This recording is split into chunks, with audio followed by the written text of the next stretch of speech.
네, 이제 여호수아서도 이제 막바지에 다다르고 있습니다.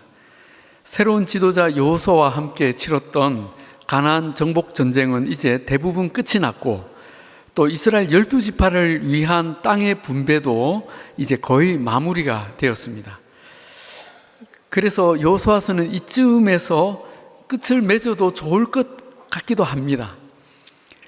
이스라엘 백성들에게 남은 일은 이제 그 분배된 땅에서 잘 사는 것입니다.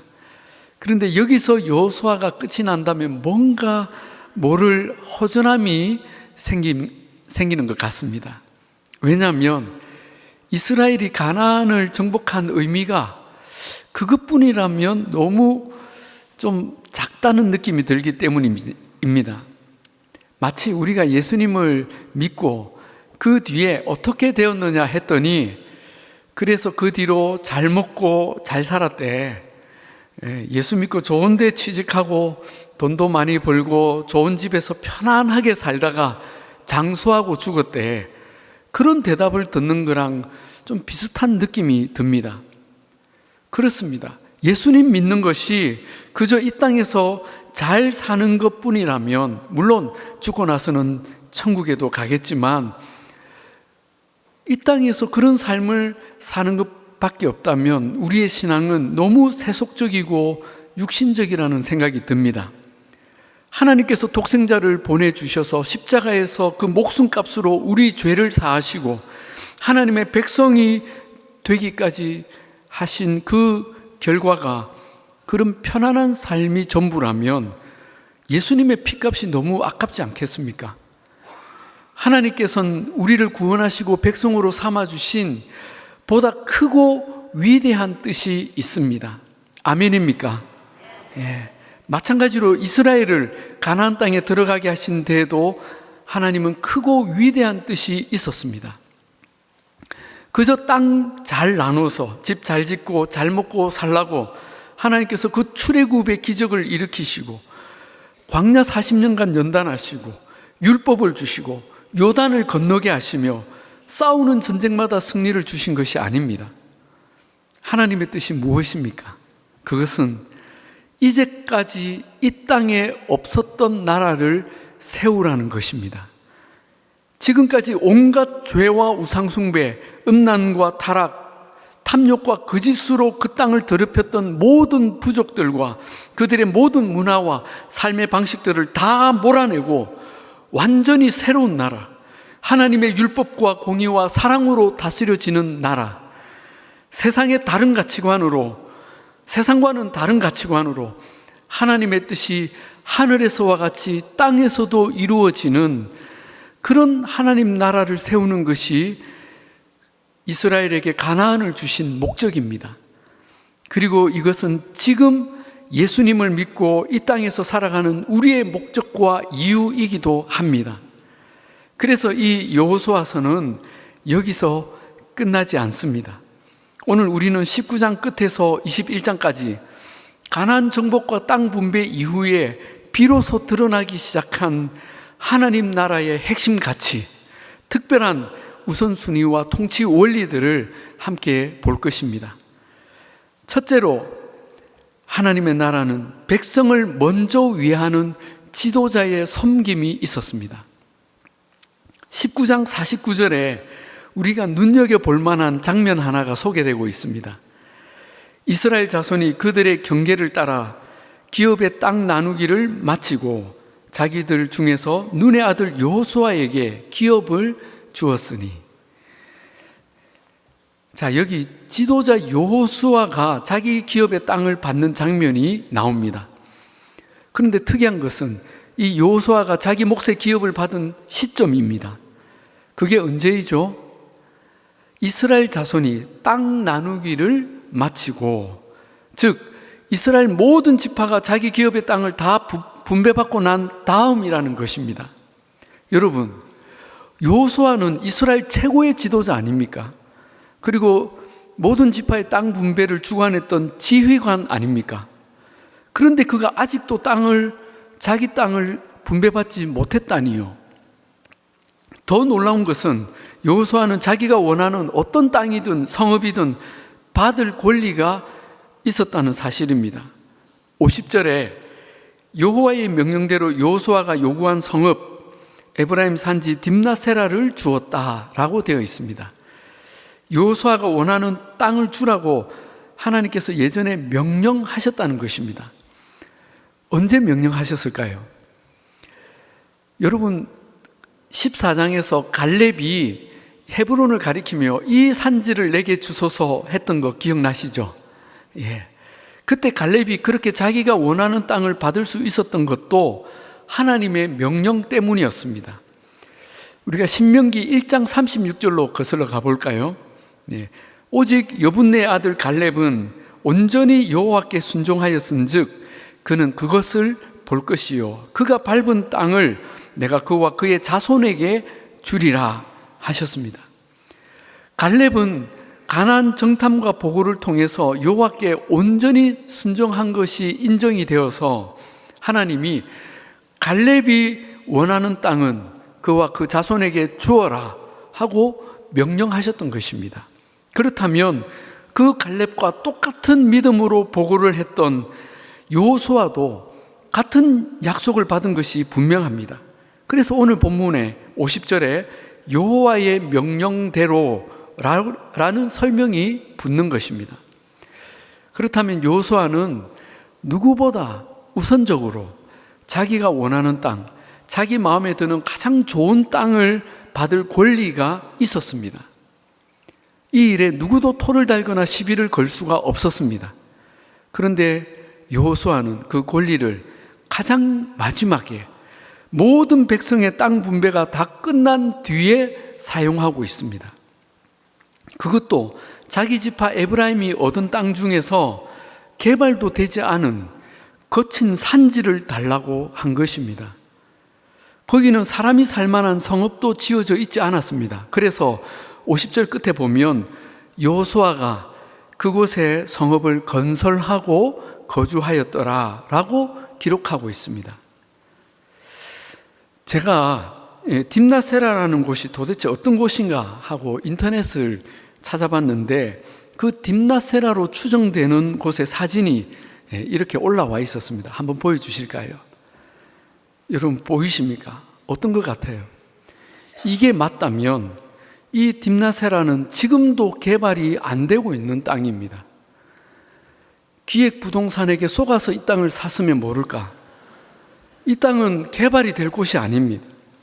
그렇다면 여호수아는 모든 백성이 좋은 땅을 다 선택하고 난 뒤에 아무도 선택하지 않은 땅, 가장 거칠고 살기 어려운 곳을 선택한 것이 분명합니다. 아니, 왜 이렇게 했을까요? 그는 자기 백성을 정말로 사랑하고 위했던 지도자였기 때문입니다. 여호수아에게는 언제나 백성이 먼저였고 백성들이 자기 기업의 땅에서 행복하게 사는 것을 보는 것만으로도 좋겠던 지도자였습니다. 부모와 같은 마음이죠. 정말 백성을 자기 자식처럼 사랑했던 지도자였습니다. 그는 지금까지 세상에 없었던 이 가나안 땅에 존재한 적이 없었던 류의 지도자였습니다. 우리는 이 여호수아의 모습에서 하나님께서 이 가나안에 세우기 원하시는 하나님 나라의 첫 번째 핵심 가치를 보게 됩니다. 그것은 언제나 백성을 먼저 위하는 지도자의 섬김입니다. 여러분, 하나님의 나라는 지도자부터 세상과 다른 나라입니다. 지도자는 많은 권한과 자유를 가집니다. 그러나 그것으로 육체의 기회를 삼지 않고 오직 사랑으로 기꺼이 종노릇하는 것입니다. 이것이 하나님 나라입니다. 예수님께서도 이것을 분명히 가르치셨습니다. 누가복음 22장에 예수께서 이르시되 이방인의 임금들은 그들을 주관하며 그 집권자들은 은인이라 칭함을 받으나 너희는 그렇지 않을지니 너희 중에 큰 자는 젊은 자와 같고 다스리는 자는 섬기는 자와 같을지니라. 앉아서 먹는 자가 크냐 섬기는 자가 크냐? 앉아서 먹는 자가 아니냐?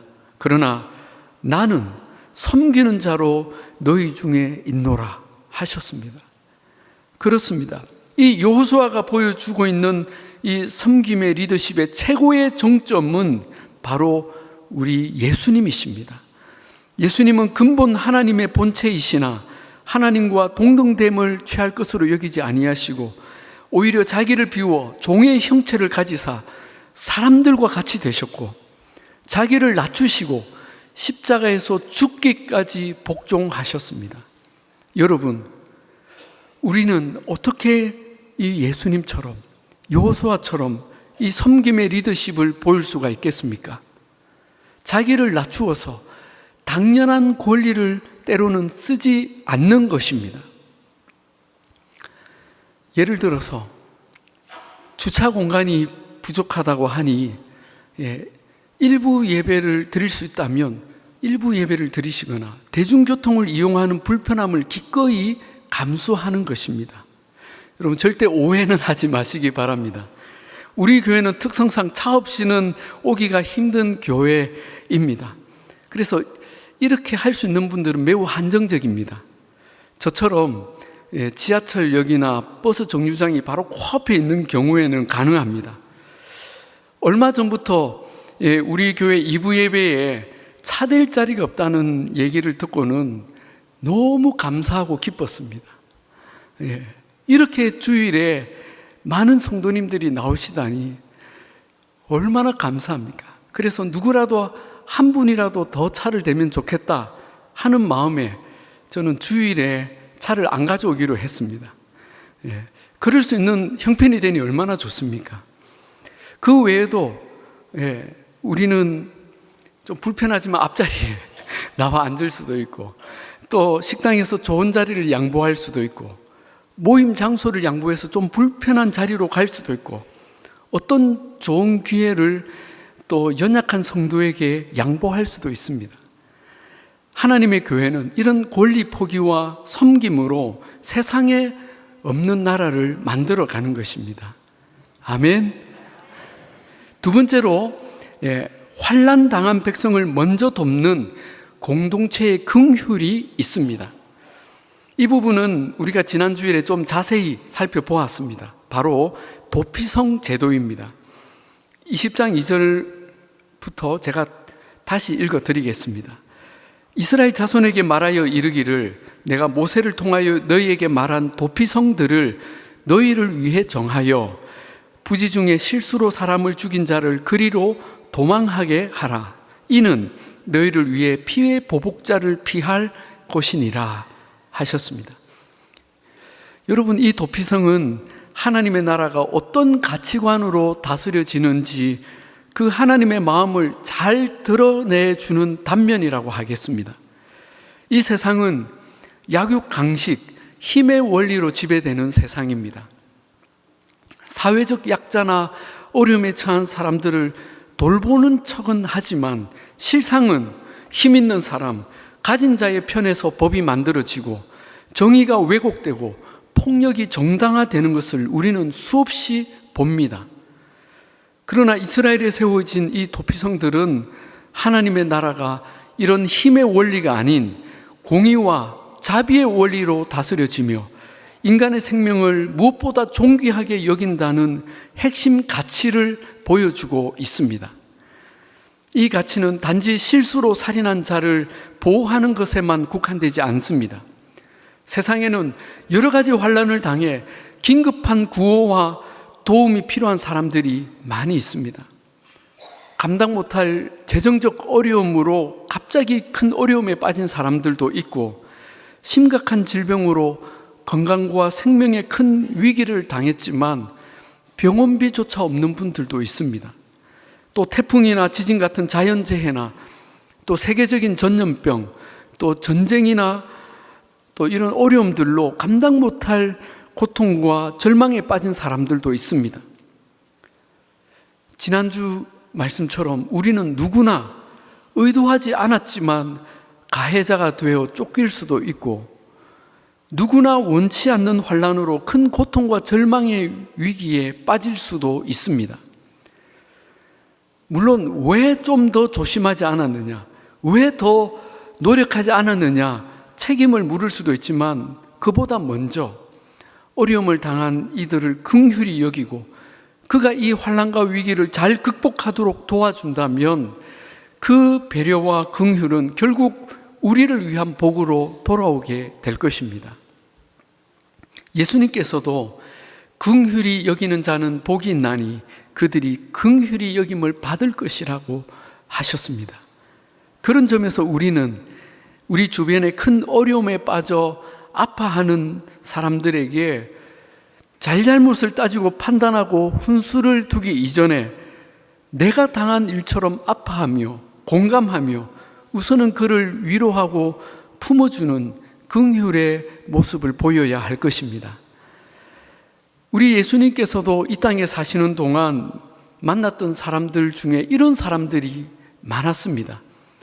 모든 사람에게 손가락질 받는 죄인들, 그 죄의 결과로 천벌을 받아서 병에 걸렸다는 나병 환자들, 모든 사람이 부정하다고 피하던 혈루증 여인, 또 귀신 들린 사람들, 동네 모든 사람에게 따돌림 받던 사마리아 우물가의 여인, 또 세리장 삭개오, 여리고성의 소경 거지, 가늠하다 현장에서 잡혀온 여인, 외아들을 잊고 장례식장에서 슬피 우는 어머니, 주님은 이런 사람들을 그냥 지나치지 않으셨습니다. 그들을 만나셨고 대화하셨고 손을 잡아주셨고 구원해 주셨습니다. 사랑하는 여러분, 이것이 우리 주님의 마음이고 하나님 나라를 운영하는 핵심 가치입니다. 이 긍휼의 정신이 역사 가운데 지금 유럽의 사회복지 제도의 뿌리가 되었고 지금은 우리나라도 영향을 받아서 많은 부분에서 개선이 되고 있습니다. 하지만 우리 하나님의 교회는 이 하나님 나라의 긍휼의 원리를 가장 모범적으로 실천하도록 항상 애써야 할 것입니다. 아멘입니까? 예. 감사하게도 우리 교회는 교회 안팎의 어려움을 당한 이웃을 위해 구제사역과 사회선교의 영역에서 지금까지 많은 일들을 잘 감당해 왔고 또 보이지 않는 영역에서 오른손이 하는 일을 왼손이 모르게 섬기는 분들도 많이 계십니다. 우리 주님이 너무나 기뻐하시고 칭찬하실 줄로 믿습니다. 우리가 주님 오시는 그날까지 주님의 손과 발이 되어서 이 도피성의 정신을 잘 실현해 나간다면 주님은 우리를 하나님 나라의 동력자로 높이 세우시고 더 귀한 일도 감당하게 하실 줄로 믿습니다. 세 번째로 하나님의 나라는 영적 가치를 우선순위에 두는 헌신이 있습니다. 21장에는 우리가 잠시 그동안 잊고 있었던 한 지파가 등장합니다. 바로 레위 지파입니다. 이 레위 지파는 그동안 이스라엘 모든 지파가 땅 분배를 받는 동안 열외되어 있었습니다. 왜냐하면 하나님께서 이 레위 지파는 이스라엘 백성의 영적 사익을 위해 다른 지파들과 구별하셨고 이들에게만은 생업을 위한 기업의 땅을 주시지 않았기 때문입니다. 대신에 레위 지파는 하나님께 드리는 제사, 즉 예배를 맡아 섬기고 또 이스라엘 각 지파 사람들에게 그 지역들에게 흩어져서 그들에게 율법을 가르치는 일을 하도록 하셨습니다. 그래서 레위 지파는 하나님 일 외에는 어떤 일도 할 수 없었고 그래서 생업이나 산업을 위한 토지나 목초지를 분배받지 못했습니다. 그러나 그들이 최소한 생활은 해야 되잖아요. 그래서 생활을 하고 거주할 기본적인 성업은 하나님이 주도록 하셨습니다. 그래서 레위 지파는 이 이스라엘 12지파의 기업의 분배가 다 끝난 뒤에 이제 자신들의 거주지를 요청하러 나온 것입니다. 21장 1절과 2절입니다. 그때에 레위 사람의 족장들이 제사장 엘르아살과 눈의 아들 여호수아와 이스라엘 자손의 지파 족장들에게 나와 이르되 여호와께서 모세에게 명령하사 우리가 거주할 성읍들과 우리 가축을 위해 그 목초지들을 우리에게 주라 하셨나이다 하매. 자, 그러자 3절에 이스라엘 자손이 여호와의 명령을 따라 자기의 기업에서 이 성읍들과 그 목초지들을 레위 사람에게 주니라 하고, 이 이스라엘 지파들이 각자 자기들의 땅에서 레위 지파를 위한 성읍들과 목초지를 다 내줍니다. 그래서 4절부터 40절까지는 이 가나안 땅 전역에서 어디를 레위 지파를 위한 성읍으로 내주었는지 열거하고 있습니다. 그리고 41절에 가서 그 성읍들이 모두 48성읍이라고 결산합니다. 이 모든 지파들이 11조를 떼듯이 자기들의 기업에서 가장 중심되는 땅을, 심지어 유다 지파는 헤브론 땅을 하나님께 드렸고, 하나님은 그 성읍들과 목초지를 레위 지파의 기본적인 생활을 위해 주셨습니다. 그리고 이 레위 지파는 자기들이 받은 48성읍 중에서 6개 성읍을 도피성으로 지정해서 또 하나님께 드렸습니다. 이렇게 해서 레위 지파의 땅 분배도 완전히 마치게 됩니다. 여러분, 우리는 이 21장에서 레위 지파의 성읍 분배를 보면서 어떤 깨달음을 얻게 됩니까? 하나님의 일에 전념하는 목회자나 사역자들을 위해 최소한의 생활 여건을 보장해 주어라, 그런 깨달음일까요? 물론 그런 뜻도 있습니다. 그런 기본적인 헌신들이 신앙의 공동체에서는 매우 중요한 부분이기도 합니다. 그러나 그보다 하나님께서 이 장에서 더 중요하게 보여주시고자 하시는 하나님 나라의 핵심 가치가 있습니다. 그것은 바로 영적인 가치, 영적인 사역의 우선순위입니다. 세상의 가치관으로 보면 이 한 지파가 어떤 생업도 하지 않고 오직 영적인 일에만 몰두하고 백성들에게 율법을 가르치는 것은 경제적으로나 사회적으로 볼 때 큰 손실이고 부담이 아닐 수 없습니다. 이 레위 지파 남자들이 적어도 4만에서 5만 명이 될 텐데, 그들이 농사나 목축, 행정이나 군사에 투입이 된다면 얼마나 많은 생산과 수익을 얻을 수가 있겠습니까? 그런데 그것을 포기하고 오히려 그 가족까지 나머지 모든 지파가 책임을 지도록 한 것은 엄청난 부담으로 느껴질 수 있습니다. 그러나 하나님은 그런 경제적, 사회적 가치와 계산으로 하나님 나라를 운영하거나 평가하도록 하지 않으셨습니다. 하나님 나라의 가장 핵심 가치는 하나님과의 관계, 즉 영적인 가치에 있었습니다. 지도자들과 백성이 얼마나 하나님을 사랑하고 예배하느냐, 백성들이 얼마나 하나님의 말씀을 바르게 알고 지키며 살고 있느냐, 이것이 얼마를 더 벌고 얼마를 더 생산하고 하는 것보다 나라의 흥망성쇠를 결정하는 관건이었기 때문입니다. 실제로 이후의 이스라엘 역사 가운데 이 원리는 정확하게 증명이 되었습니다.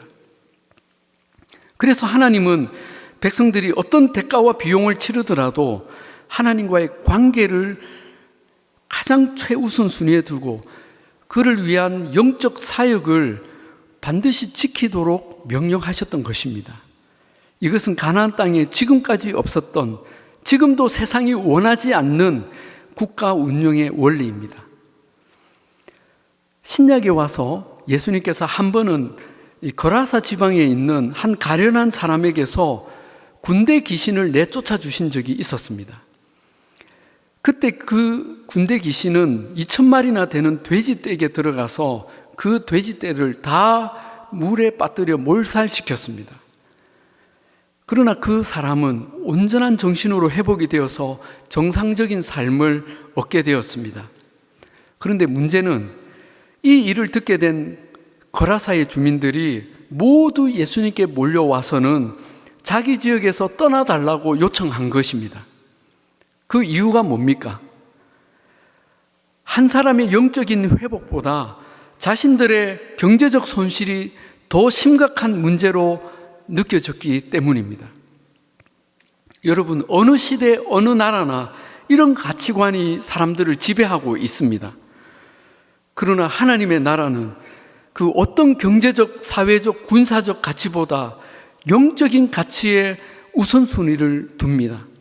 그것이 우리의 진정한 축복이고 우리가 존재하는 이유임을 믿기 때문입니다. 이것이 바로 하나님 나라의 세 번째 원리입니다. 사랑하는 여러분, 오늘 우리는 이스라엘이 가나안에서 세상에 없던 나라를 세우며 세상과 다른 우선순위, 그 나라를 지탱하고 운영하는 세 가지 핵심 가치를 우리는 보았습니다. 그것은 백성을 사랑하고 먼저 위하는 지도자의 섬김이었고, 또 환난당한 이들을 먼저 돕는 공동체의 긍휼이었고, 그리고 영적인 가치를 우선순위에 두는 헌신이었습니다. 어쩌면 이런 모습은 세상의 눈에는 어리석기 그지없는 한심한 모습일 수 있습니다. 그러나 그런 평가는 한 치 앞도 내다보지 못하는 인간의 판단일 뿐입니다.